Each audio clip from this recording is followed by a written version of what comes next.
আমাদের তৃতীয় ফাইনালিস্টকে মঞ্চে আমন্ত্রণ জানাবো। তার সঙ্গে যিনি থাকবেন তার নামটা আমি আগে নিতে চাচ্ছি। আচ্ছা। আমার প্রিয় একজন সঙ্গীত শিল্পী বেলাল খান। তিনি আসবেন, তার জন্য একটা জোরে করতালি। এবং সাথে আসবে তানহা।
উড়াল পাখি করে আমায় বড়ই জ্বালাতো, সেই জ্বালাতে ধিকি ধিকি চলি সারাক্ষণ।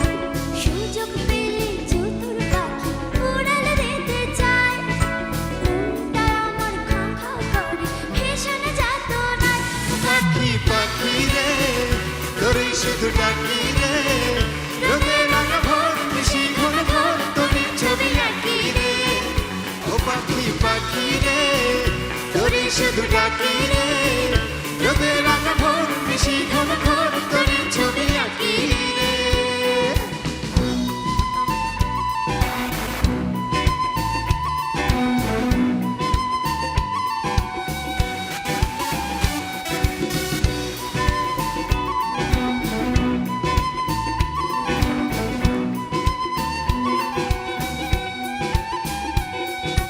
পাখির সাথে কল্পনাতে সাজায় ভাবের ঘর, ঘর চেনে না পাশার পাখি ভীষণ স্বার্থপর।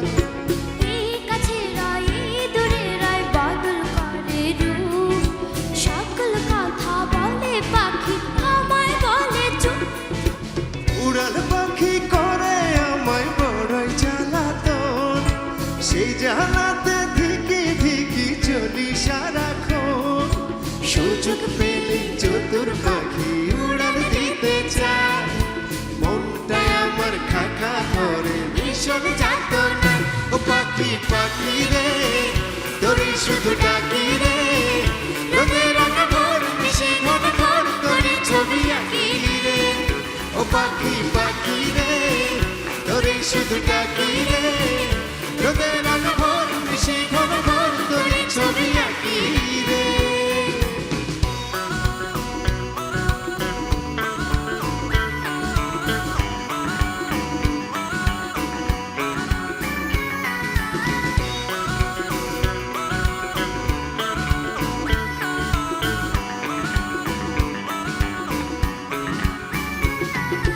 যত সাথী দুধ কলা পাখি খোঁজে বউ, দমে দমে তারই জপি হয় না তো আপন। এত মায়া আদর ছায়া এত সুখের পর, বুঝেও পাখি অবুঝ থাকে জানে না কারণ। উড়াল পাখি করে আমায় বড়ই জ্বালাতন, সেই জ্বালাতে ধিকি ধিকি চলি সারাক্ষণ। সুযোগ পেলে চতুর পাখি উড়াল দিতে চায়, মনটাই আমার খা খা করে ভীষণ যাতনা। ও পাখি পাখি রে তোরই শুধু ডাকি রে, রোদে রাঙা ভোর মিশি ঘন ঘন তোরই ছবি আঁকি রে।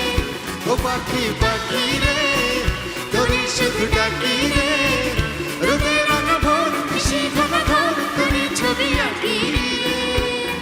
মনের ঘরে বসত করে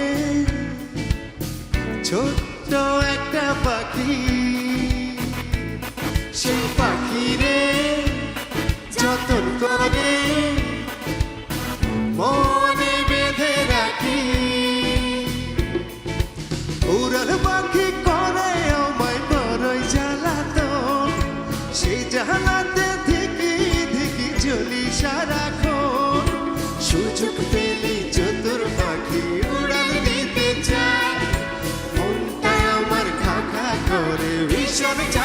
না ও পাখি পাখি রে তোরে শুধু ডাকি রে রোদের আলো ভোর নিশি ঘন ভোর তোরে ছবি আঁকি রে ও পাখি পাখি রে তোরে শুধু ডাকি রে রোদের আলো ভোর নিশি ঘন ভোর তোরে ছবি আঁকি রে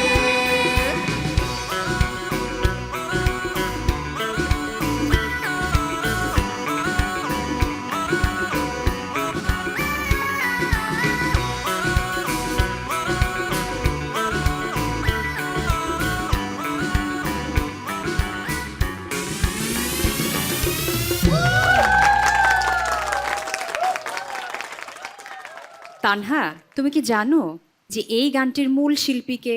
জানি, বলো তো কে? লিজা ম্যাম। ও, তো আজকে তুমি লিজা ম্যাম সেজেছো? আমি কিন্তু কিছু ব্যাপার দেখলাম লিজা ম্যামের মতো। চেষ্টা করেছি। ওরে বাবা, একটু আপনার কাছে শুনি কেমন লাগলো তানহার সাথে গান গাইতে? গতকাল যখন আমি গানটা ওকে তুলে দিচ্ছিলাম, ওকে যখন জিজ্ঞেস করলাম যে তোমার সাথে তোমার ডুয়েট গাইতে হবে, চলো আমরা স্কেলটা ফিক্স করি, আমাকেও বলছে স্যার স্কেল কোনো ব্যাপার না, যে কোনো স্কেলে আমি গাইতে পারি। আমি একদমই অবাক হয়ে গিয়েছিলাম। সে সময় বুঝতে পেরেছি এগুলো শুধু লিটল স্টার না, আগামী দিনের স্টার হিসেবে ওদের এই যে যাত্রাটা শুরু হলো এবং এটা কন্টিনিউ করবে, এটা আমার মানে ওদেরকে দেখে আমার এই কনফিডেন্স মনে হয়েছে। Good luck. All the best Tanha. Thank you Belal ভাই। জোরে করতালি হয়ে যাক।